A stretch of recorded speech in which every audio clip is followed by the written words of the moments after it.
Aujourd'hui, nous avons eu l'occasion de participer à cette rencontre initiée par nos collègues pharmaciens. Et le thème choisi aujourd'hui, ça concerne la santé mentale dans sa globalité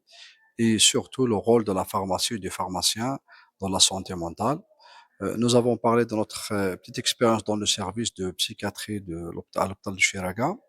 qui concerne donc du rôle du pharmacien clinicien dans un service clinique et notre exemple d'un service de psychiatrie, qu'il faut savoir que finalement cette expérience a été très enrichissante, très importante, qu'il faut aller réellement vers la pluridisciplinarité, de travailler en collaboration avec les collègues, qui nous permettra certainement d'améliorer la qualité de prise en charge de nos patients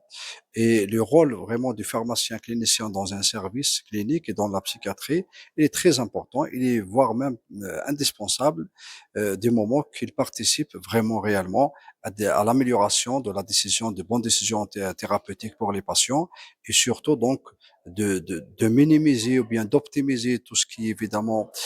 prise en charge des patients, notamment en matière d'interaction médicamenteuse, d'effets secondaires et tous ces aspects-là qui sont pris en considération dans nos décisions thérapeutiques. Donc, il s'agit réellement d'un travail de collaboration avec des confrères et surtout, ça met en exergue le rôle principal